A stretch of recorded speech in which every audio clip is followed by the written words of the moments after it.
ശ്ലോമോ ത്രിയേക ദൈവത്തിന് സ്തുതി. ഞാനിന്ന് നിങ്ങളോട് സംസാരിക്കുന്ന വിഷയം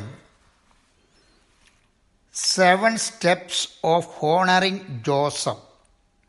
7 സ്റ്റെപ്സ് ഓഫ് ഹോണറിങ് ജോസഫ്. യൗസേപ്പിൻ്റെ ബഹുമാന യോഗ്യതയ്ക്ക് കാരണമായ 7 ശ്രേഷ്ഠതകളെക്കുറിച്ചാണ് സംസാരിക്കുന്നത്. ഒന്നാമത്തെ ശ്രേഷ്ഠത എന്ന് പറയുന്നത് ഗോഡ്ലി ഇൻഫ്ലുവൻസ്,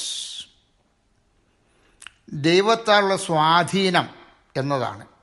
ഉൽപ്പത്തി 39 അധ്യായം 2 മുതൽ 3 വരെ ഉള്ള വാക്യത്തിൽ പ്രകാരം കാണുന്നു. ദൈവമായ കർത്താവ് യൗസേപ്പിനോട് കൂടെ ഉണ്ടായിരുന്നതുകൊണ്ട് അവൻ കൃതാർത്ഥനായി. മിസ്രൈമ്യനായ യജമാനൻ്റെ വീട്ടിൽ പാർത്തു. ദൈവമായ കർത്താവ് അവനോടുകൂടെ ഉണ്ടെന്നും അവൻ ചെയ്യുന്നതൊക്കെയും ദൈവം സാധിപ്പിക്കുമെന്നും അവൻ്റെ യജമാനൻ കണ്ടു. കച്ചവടക്കാരായ ഇസ്മായേല്യരുടെ അടിമയായിരുന്ന യൗസേപ്പിനെ ദൈവം എത്തിച്ചത് ഫറവോൻ്റെ ഉദ്യോഗസ്ഥനായ പൊത്തിഫോറിൻ്റെ കൊട്ടാരത്തിലാണ്. ദൈവത്തിൻ്റെ നടത്തിപ്പും ദിവ്യമായ സ്വാധീനവും മനുഷ്യബുദ്ധിക്ക് അതീതമാണ്. ഇസ്രായേൽ മക്കളെ കൂട്ടിക്കൊണ്ട് സീനായി മലയിൽ നിന്ന് യാത്ര തിരിക്കുമ്പോൾ മോശ ദൈവത്തോട് പ്രാർത്ഥിച്ച് ആവശ്യപ്പെട്ടത് പുറപ്പാട് പുസ്തകം 33 അധ്യായം 16 വാക്യത്തിൽ ഇപ്രകാരം പറയുന്നു. മോശ ദൈവത്തോട് അപേക്ഷിച്ചത്, തിരുസാന്നിധ്യം എന്നോട് കൂടെ പോരുന്നില്ല എങ്കിൽ ഞങ്ങളെ ഇവിടെ നിന്നും പുറപ്പെടുവിക്കരുതേ. ആ പ്രാർത്ഥന കേട്ട ദൈവം ഇസ്രായേൽ മക്കളുടെ വഴികാട്ടിയായി പകൽ മേഘസമ്പത്തിലും രാത്രിയിൽ അഗ്നിസമ്പത്തിലും കൂടെ ഇരുന്ന് പരിപാലിച്ചു. യെശയ്യാ 43:2 ഇപ്രകാരം അരുൾ ചെയ്യുന്നു. ഭയപ്പെടേണ്ട, ഞാൻ നിന്നെ വീണ്ടെടുത്തിരിക്കുന്നു, ഞാൻ നിന്നെ പേർ ചൊല്ലി വിളിച്ചിരിക്കുന്നു. നീ എനിക്ക് ഉള്ളവൻ തന്നെ. നീ വെള്ളത്തിൽ കൂടി കടക്കുമ്പോൾ ഞാൻ നിന്നോടുകൂടിയിരിക്കും. നീ നദിയിൽ കൂടി കടക്കുമ്പോൾ അവ നിന്റെ മീതെ കവിയുകയില്ല. നീ തീയിൽ കൂടി നടന്നാൽ വെന്തുപോകുകയില്ല. അഗ്നിജ്വാല നിന്നെ ദഹിപ്പിക്കുകയുമില്ല. നിന്റെ ദൈവവും ഇസ്രായേലിൻ്റെ പരിശുദ്ധനുമായ ദൈവം എന്ന ഞാൻ നിന്റെ രക്ഷകൻ. യൗസേപ്പിൻ്റെ രക്ഷകനായ ദൈവത്തിൻ്റെ സ്വാധീന വലയത്തിൽ സംരക്ഷിക്കപ്പെട്ടുകൊണ്ടിരുന്നതായിരുന്നു യൗസേപ്പിൻ്റെ ജീവിതത്തെ ഔന്നത്യത്തിലേക്ക് നയിച്ച ഒന്നാമത്തെ സ്റ്റെപ്പ് എന്നുള്ളത്. നമ്മളുടെ ഓരോരുത്തരുടെയും ഔന്നത്യത്തിലേക്കുള്ളതായ ആ വഴികാട്ടി എന്ന് പറയുന്നത് ദൈവത്തിൻ്റെ ആ വലിയ നടത്തിപ്പാണ്. രണ്ടാമത്തെ സ്റ്റെപ്പ് എന്നത് ഫിഡലിറ്റി ഇൻ ലൈഫ്, യൗസേപ്പിലുള്ള വിശ്വസ്തതയാണ്. വിശ്വസ്തതയുള്ളവർക്കാണ് ദൈവ വഴിയിൽ കൂടി നടക്കുവാൻ സാധിക്കുന്നത്. ഉൽപ്പത്തി 39:5 മുതൽ 6 വരെയുള്ള വാക്യങ്ങളിൽ നമ്മൾ വായിക്കുമ്പോൾ പ്രകാരം കാണാൻ സാധിക്കുന്നു. യോസേപ്പ് പൊത്തിഫോറിന് ഇഷ്ടനായി ശുശ്രൂഷ ചെയ്തു. പൊത്തിഫർ യോസേപ്പിനെ ഗ്രഹവിചാരകനായി തനിക്കുള്ളതൊക്കെയും അവൻ്റെ കയ്യിൽ ഏൽപ്പിച്ചു. പൊത്തിഫർ യൗസേപ്പിനെ തൻ്റെ വീട്ടിനും തനിക്കുള്ള സകലത്തിനും അവനെ വിചാരകനാക്കിയത് മുതൽ ദൈവം യൗസേപ്പിൻ്റെ നിമിത്തം മിസ്രൈമിൻ്റെ വീടിനെ അനുഗ്രഹിച്ചു. നോക്കണം, യൗസേപ്പ് മുഖാന്തരമായിട്ട് പൊത്തിഫോർ അനുദിനം അനുഗ്രഹിക്കപ്പെട്ടുകൊണ്ടിരിക്കുകയാണ്. സത്യസന്ധന്മാരായ ദൈവിക കൃപയുള്ളവരുടെ സാന്നിധ്യവും സാമീപ്യവും മുഖാന്തരം മറ്റുള്ളവർ അനുഗ്രഹിക്കപ്പെടും എന്ന യൗസേപ്പിൻ്റെ ജീവിതത്തിൽ നിന്ന് നാം പഠിക്കണം. പിതാക്കന്മാരിൽ മൂന്നാമനായ യാക്കോബിൻ്റെ സാന്നിധ്യം മുഖാന്തരം ലാബാൻ അനുഗ്രഹിക്കപ്പെട്ടു. രാഹാബ് എന്ന വേശ്യയുടെ ഭവനം ദൈവമക്കളായ യോശുവായുടെയും കാലേബിൻ്റെയും പ്രവേശനം മുഖാന്തരം അവളുടെ ജീവിതം അനുഗ്രഹിക്കപ്പെടുകയും കർത്താവായ യേശു തമ്പുരാൻ്റെ വംശാവലിയിൽ അവൾ ഉൾപ്പെടുകയും ചെയ്തു. പരിശുദ്ധ കന്യമറിയാമിൻ്റെ പ്രവേശനം മൂലം യഹൂദ്യ മലനാടും എലിസബത്തും അനുഗ്രഹിക്കപ്പെടുകയും പരിശുദ്ധാത്മ നിറവിൽ ആയിത്തീരുകയും ചെയ്തു. യൗസേപ്പിൻ്റെ വിശ്വസ്തതയും പ്രാർത്ഥനയും മുഖാന്തരം പൊത്തിഫോർ അനുഗ്രഹിക്കപ്പെട്ടു. പലപ്പോഴും പല അമ്മച്ചിമാരെ എന്നോട് പറഞ്ഞിട്ടുണ്ട്, എൻ്റെ അച്ചോ, എൻ്റെ മകൾ വന്നതിന് ശേഷം മരുമകളെക്കുറിച്ച് പറയുന്നത്, എൻ്റെ അച്ചോ ഈ വീട് നശിക്കുകയാണ്, ഞങ്ങളെല്ലാം നശിക്കുകയാണ്, അവൾ കാല് കുത്തിയ കാലം മുതലേ ഇവിടെ നശിപ്പാണ് എന്ന്. പ്രിയമുള്ളവരെ, ചിന്തിക്കുക, ദൈവമക്കൾ എവിടെ ചെന്നാലും അവിടം അനുഗ്രഹിക്കപ്പെടും. ആണാകട്ടെ പെണ്ണാകട്ടെ, അച്ഛനാകട്ടെ മെത്രാനാകട്ടെ, ആരെവിടെ ചെന്നാലും അവർ ദൈവത്തെ ഭയക്കുന്നവരാണെങ്കിൽ, മനുഷ്യരെ സ്നേഹിക്കുന്നവരാണെങ്കിൽ അവിടം ഉയർത്തപ്പെടും. യൗസേപ്പിൻ്റെ ജീവിതത്തിലെ മൂന്നാമത്തെ ഔന്നത്യത്തിലേക്കുള്ള സ്റ്റെപ്പ് എന്ന് പറയുന്നത് റെസിസ്റ്റൻസ് ഓഫ് ടെംപ്റ്റേഷൻ. പരീക്ഷയെ അതിജീവിക്കുവാനുള്ളതായ ആത്മശക്തി യൗസേപ്പിന് ഉണ്ടായിരുന്നു. ഉൽപ്പത്തി 39:7 മുതൽ 9 വരെയുള്ളതായ വാക്യം വായിച്ചു നോക്കുക. യോസേപ്പ് അവളുടെ ഇഷ്ടത്തിന് സമ്മതിക്കാതെ യജമാനൻ്റെ ഭാര്യയോട്, ഇതാ വീട്ടിൽ എൻ്റെ കൈവശമുള്ള യാതൊന്നും എൻ്റെ യജമാനൻ അറിയുന്നില്ല, നീ അവൻ്റെ ഭാര്യയാകിയാൽ ഈ മഹാദോഷം പ്രവർത്തിച്ച് ദൈവത്തോട് പാപം ചെയ്യുന്നത് എങ്ങനെയെന്ന് പറഞ്ഞു. യൗസേപ്പ് അവളെ അനുസരിച്ചില്ല. സാധാരണയായി 3 വിധത്തിലാണ് മനുഷ്യർ പാപം ചെയ്യുവാൻ പ്രേരിതരാകുന്നത്. 1 കൺമോഹം, 2 ജഡമോഹം, 3 ജീവനത്തിൻ്റെ പ്രതാപം.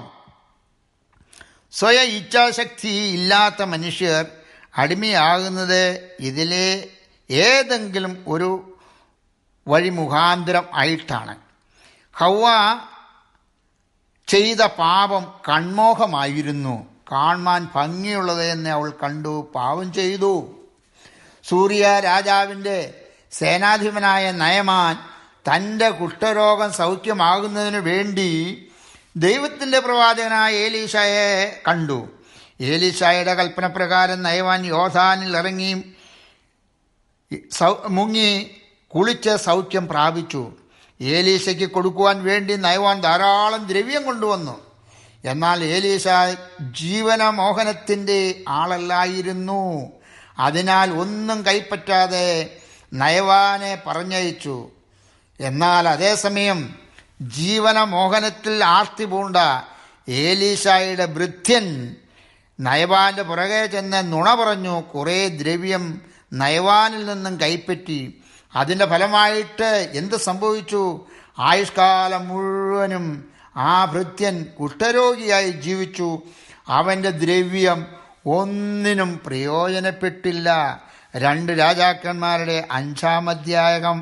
ഇത് ഒരു ഉദാഹരണമായിരിക്കട്ടെ. ജീവന പ്രതാപത്തിന് വേണ്ടി ഓടി നടക്കുന്ന മനുഷ്യൻ്റെ സകല മോഹങ്ങളും പ്രവർത്തനങ്ങളും ഈ കുഷ്ഠരോഗിയെ പോലെ ആയി തീരുക എന്നുള്ളതാണ്, ശൂന്യവൽക്കരിക്കുന്നു എന്നതാണ് എനിക്ക് പറയാനുള്ളത്.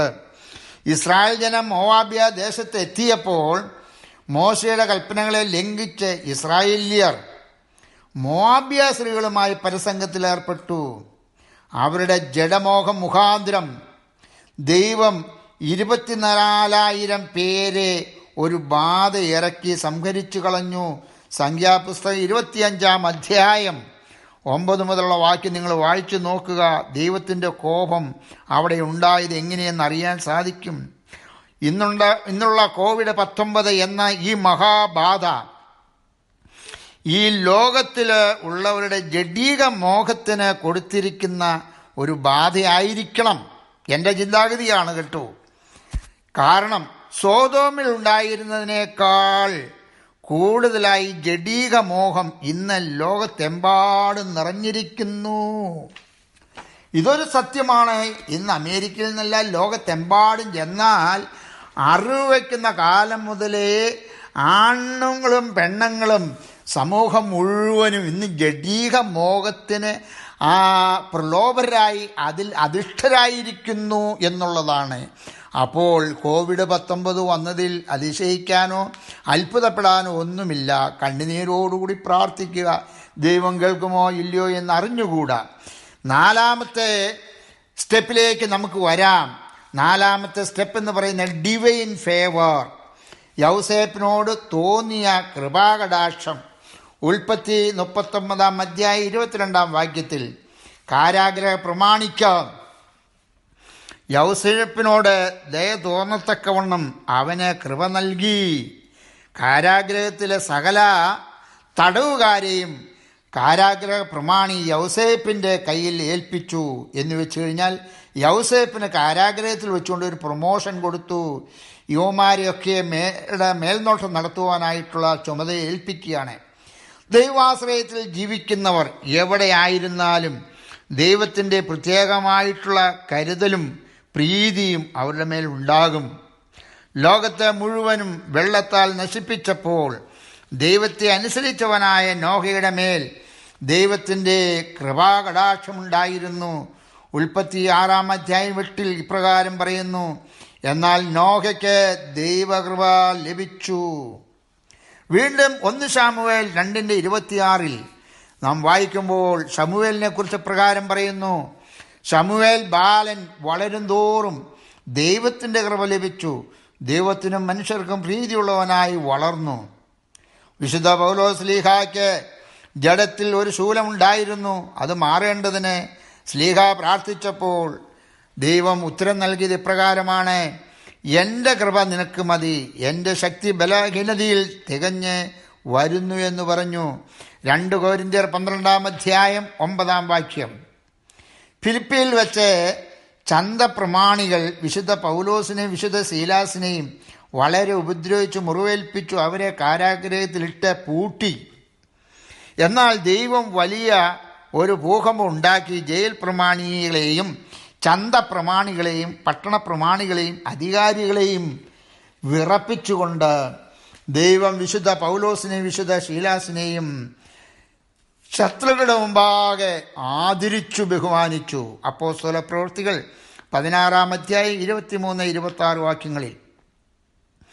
ക്ഷാമകാലത്ത് മിസ്രൈമിലേക്ക് പോയ അബ്രഹാമിൻ്റെ ഭാര്യ സാറയെ ഫറവോൻ തട്ടിക്കൊണ്ടുപോയി.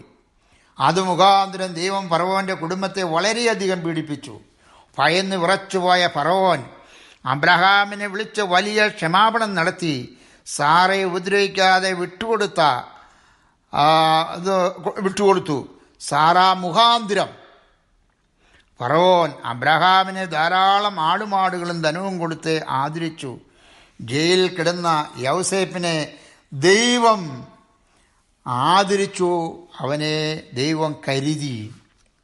5ാമത്തെ സ്റ്റെപ്പ് എന്ന് പറയുന്നത് പ്രൊവിഡൻഷ്യൽ സർക്കംസ്റ്റാൻസസ്.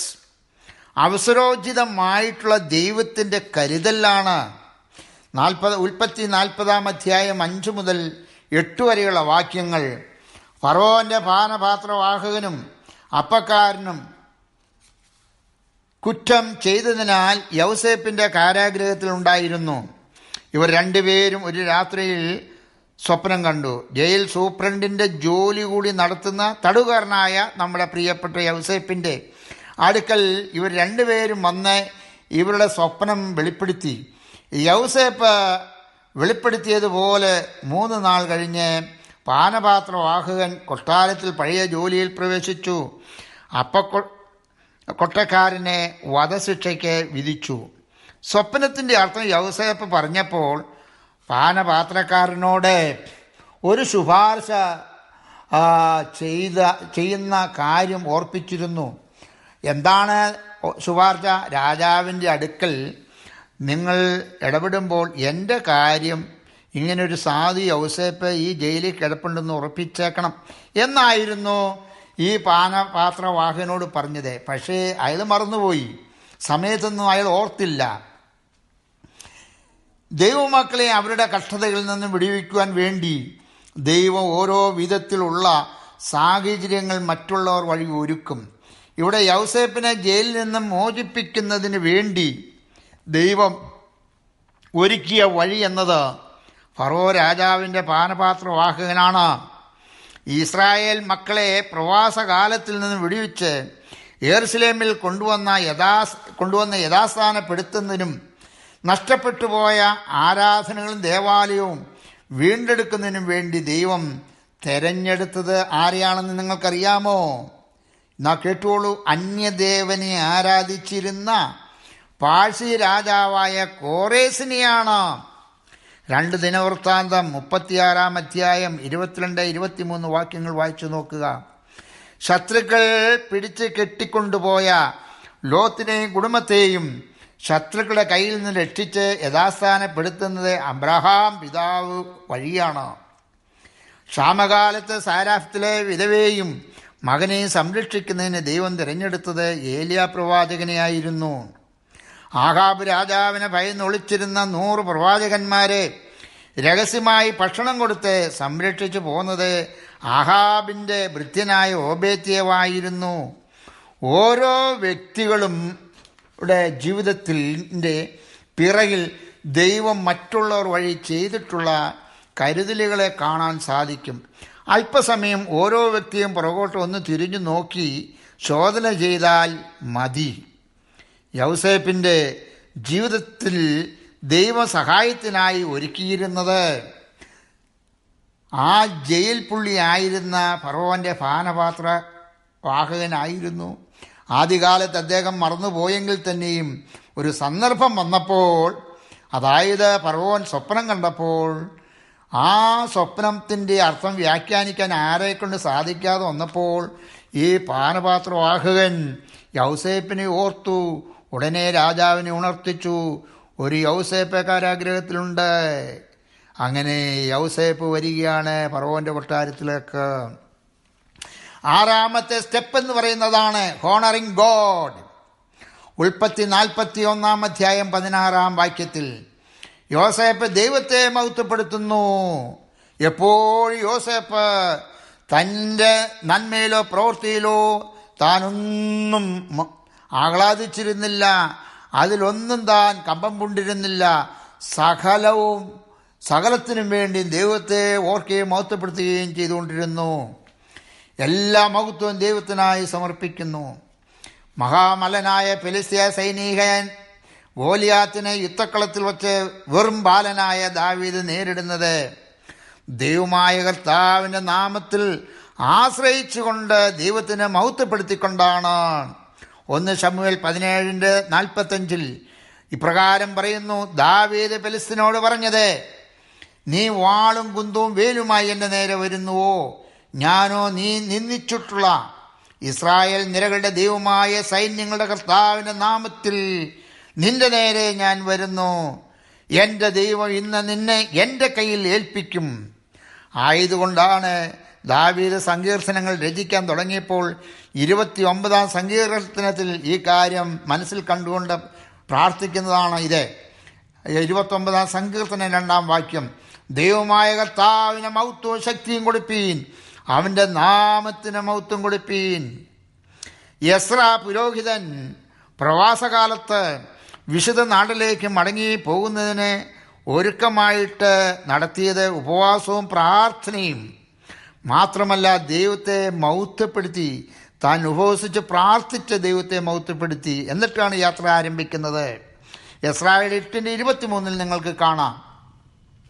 നോഹയും കുടുംബവും പെട്ടകത്തിൽ നിന്നും പുറത്തിറങ്ങിയപ്പോൾ ആദ്യമായി ചെയ്തത് ദൈവത്തിന് ബലിയർപ്പിച്ചു, ദൈവത്തെ മഹത്വപ്പെടുത്തി, ദൈവത്തെ സ്തുതിച്ചു. അത്ഭുതകരമായ ജലപ്രളയത്തിൽ നിന്ന് തന്നെയും കുടുംബത്തെയും രക്ഷിച്ച ദൈവത്തിന് പരിമളവാസനയോടുകൂടിയ ബലിയർപ്പിച്ച് ദൈവത്തെ മഹത്വപ്പെടുത്തി എന്നാണ്. വിശുദ്ധ മത്തായി എഴുതിയ സുവിശേഷം 6-ാം അധ്യായം 33-ാം വാക്യത്തിൽ ഇപ്രകാരം പറയുന്നു: മുമ്പേ അവൻ്റെ രാജ്യവും നീതി അന്വേഷിപ്പീൻ, അതോടുകൂടെ ഇതൊക്കെയും നിങ്ങൾക്ക് കിട്ടും. യേശു തമ്പുരാൻ സ്ലീഹന്മാരെ പ്രാർത്ഥിപ്പാൻ പഠിപ്പിക്കുമ്പോൾ ചൊല്ലിക്കൊടുക്കുന്ന 1-ാമത്തെ പ്രാർത്ഥന, സ്വർഗസ്ഥനായ ഞങ്ങളുടെ പിതാവേ, നിന്റെ നാമം പരിശുദ്ധമാകപ്പെടണമേ, നിന്റെ രാജ്യം വരണമേ, നിന്റെ ഇഷ്ടം സ്വർഗത്തിലെ പോലെ ഭൂമിയിലുമാകണമേ എന്നാണ്. പിതാവിൻ്റെ നാമം, പിതാവിൻ്റെ രാജ്യം, പിതാവിൻ്റെ ഇഷ്ടം, ഇത് മൂന്നും നമ്മളാൽ മൗത്വീകരിക്കപ്പെടണം എന്നാണ് യേശു തമ്പുരാൻ നമ്മളെ പഠിപ്പിച്ചിട്ടുള്ളത്. അപ്പോസ്തലനായ വിശുദ്ധ പൗലോസ് ലീഹ പ്രാർത്ഥിക്കുന്നത് ഗലാത്യ 6:15 നമുക്ക് കാണാൻ സാധിക്കുന്നുണ്ട്. കർത്താവായ യേശു ക്രിസ്തുവിൻ്റെ ക്രൂശിലല്ലാതെ പ്രശംസിപ്പാൻ ഇടവരരുതേ, അവനാൽ ലോകം എനിക്ക്, ഞാൻ ലോകത്തിനും ക്രൂശിക്കപ്പെട്ടിരിക്കുന്നു. യൗസേപ്പ് ഫറവോനോട് പറയുന്നത്, ഞാനല്ല, ദൈവം തന്നെ ഫറവോന് ശുഭമായൊരു ഉത്തരം നൽകുമെന്നാണ്.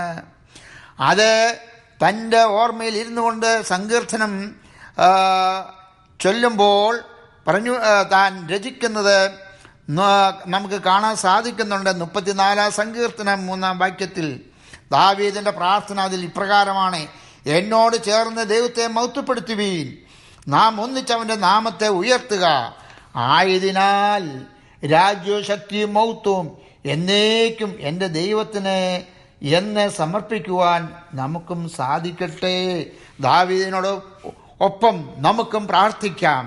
അതുതന്നെയായിരുന്നു യൗസേപ്പ് ഫറവോന്റെ മുമ്പിൽ ചെന്നപ്പോഴും ദൈവത്തെ മഹത്വപ്പെടുത്തിക്കൊണ്ട് ദൈവമാണിതെല്ലാം നടത്തുന്നത് എന്ന് ഉത്ബോധിപ്പിച്ചുകൊണ്ടാണ് ഫറവോന്റെ മുമ്പിൽ നിന്ന് സംസാരിക്കുന്നത്. 7ാമത്തെ സ്റ്റെപ്പ് എന്ന് പറയുന്നത് ഡിവൈൻ റിവലേഷൻ, ദിവ്യമായ വെളിപ്പാട്. ഉൽപ്പത്തി 41 25-26 വാക്യത്തിൽ ഇപ്രകാരം പറയുന്നു: അപ്പോൾ യൗസേപ്പ് ഫറവോനോട് പറഞ്ഞത്, ഫറവോന്റെ സ്വപ്നം ഒന്ന് തന്നെ, താൻ ചെയ്യുവാൻ ഭാവിക്കുന്നത് ദൈവം ഫറവോനെ വെളിപ്പെടുത്തിയിരിക്കുന്നു. കാലാകാലങ്ങളിൽ ദൈവം പ്രവാചകന്മാരിലൂടെ, നിബിയന്മാരിലൂടെ, സ്ലീഹന്മാരിലൂടെയും വരുവാനിരിക്കുന്ന കാര്യങ്ങളെ വെളിപ്പെടുത്തി കൊടുത്തിരുന്നു. ആമോസ് 3:7 ഇത് വെളിപ്പെടുത്തുന്നുണ്ട്. ദൈവമായ കർത്താവ് പ്രവാചകന്മാരായ തൻ്റെ ദാസർക്ക് തൻ്റെ രഹസ്യം വെളിപ്പെടുത്താതെ ഒരു കാര്യവും ചെയ്യുകയില്ല എന്നാണ് പറഞ്ഞിരിക്കുന്നത്. അപ്പോൾ പ്രവാചകന്മാരിൽ കൂടിയാണ് ദൈവം സകല കാര്യങ്ങളും വെളിപ്പെടുത്തുന്നത്. സീനായി മലയിൽ വെച്ച് മോശയ്ക്കുണ്ടായ വെളിപ്പാട് മുഖാന്തരമാണ് മോശ മരുഭൂമിയിലൂടെ 40 വർഷക്കാലം ഇസ്രായേൽ മക്കളെ വഴി നടത്തിയത്. സർവ പ്ലാനും പദ്ധതിയും ദൈവത്തിൻ്റെതായിരുന്നു. വിശുദ്ധ പൗലോസ് ലീഗ ആസിയായിൽ സുവിശേഷം പ്രസംഗിക്കുവാൻ ആഗ്രഹിച്ചു. എന്നാൽ ദൈവത്തിൻ്റെ പരിശുദ്ധാത്മാവ് ആസിയയിൽ വചനം പ്രസംഗിക്കരുത് എന്ന് വിലക്കുകയാൽ ഫ്രങ്കിയിലും ഗലാത്യ ദേശത്തിലും സഞ്ചരിച്ച് മൂസയിൽ എത്തി. ബിദൂന്യയ്ക്ക് പോകുവാൻ ശ്രമിച്ചു. ദൈവത്തിൻ്റെ ആത്മാവ് അവരെ സമ്മതിച്ചില്ല. ആയതിനാൽ അവർ ത്രോവാസിൽ കൂടി മക്കദോനിയയിലേക്ക് പോയി. അപ്പോസ്തല പ്രവൃത്തികൾ 16:6, 7, 8 വാക്യങ്ങൾ വായിക്കുക. ഇവിടെ പൗലോസ് ലീഗ എവിടെ ഒക്കെ പോകണമെന്നും എവിടെയൊക്കെ വചനം പ്രസംഗിക്കണമെന്നും ഉള്ള പ്രോഗ്രാം തയ്യാറാക്കുന്ന ദൈവത്തിൻ്റെ പരിശുദ്ധാത്മാവാണ്. അല്ലെങ്കിൽ ദൈവത്തിൻ്റെ ഡയറക്ഷൻ അനുസരിച്ചായിരുന്നു പൗലോസ് പോയിക്കൊണ്ടിരുന്നത്. പൗലോസിൻ്റെ സ്വന്തം ഇഷ്ടപ്രകാരമല്ല, പൗലോസിൻ്റെ ആഗ്രഹപ്രകാരമല്ലായിരുന്നു. പൗലോസിൻ്റെ യാത്രയിൽ ദൈവം നൽകുന്ന വെളിപ്പാടിൽ കൂടി ആയിരുന്നു.